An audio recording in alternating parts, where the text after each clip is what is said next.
बिस्मिल्लाहिर्रहमानिर्रहीम। अस्सलाम वालेकुम नाजरीन, आज मैं आपको इस वीडियो में बताऊंगा कि कुंवारी लड़की को झोली में बिठाकर हम बिस्री करने के क्या फ़ायदे हैं, या शादी की पहली रात यानी सुहाग रात हम बिस्री कैसे करनी चाहिए। आइए चलते हैं वीडियो की जानिब।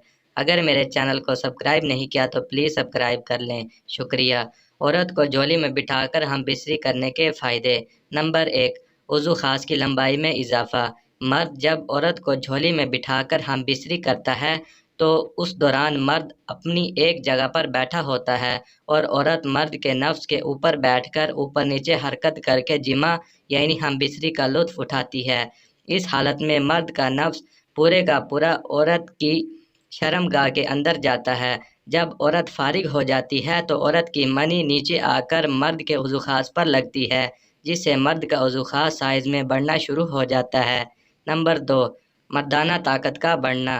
मर्द जब औरत को झोली में बिठाकर हम बिस्री करता है तो उस दौरान मर्द की टाइमिंग औरत के काबू में होती है, क्योंकि हम बिस्री के दौरान औरत ही मर्द के नफ्स पर ऊपर नीचे हरकत करती है, जिससे मर्द का उज़ू खास जल्दी गर्म नहीं होता और मर्द का अंजाल भी फ़ौरन नहीं होता।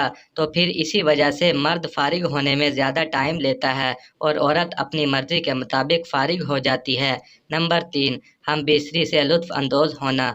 मर्द जब इस तरीके से हम बिस्री करता है तो औरत का पूरा जिस्म मर्द की झोली में होता है। अगर मर्द चाहे तो हम बिस्री के साथ साथ औरत की छाती चूस सकता है और इसके पस्तानों को सहला सकता है, इसके होंठों को किस कर सकता है, इसकी कमर पर हाथ फेरकर अपने गले लगा सकता है और साथ साथ हम बिस्री भी करता रहता है, जो मर्द और औरत दोनों के लिए बहुत ज़्यादा मज़े का बायस बनती है और दोनों एक दूसरे से बहुत ज़्यादा लुत्फ़ अंदोज़ होते हैं। उम्मीद करता हूँ कि आपको मेरी आज की वीडियो पसंद आई होगी। अगर मेरी वीडियो पसंद आए तो प्लीज़ लाइक और शेयर ज़रूर करें और मेरे चैनल को ज़रूर सब्सक्राइब करें, ताकि बाद में आपको इसी तरह की अच्छी अच्छी इन्फॉर्मेटिव वीडियोज़ मिलती रहें। शुक्रिया।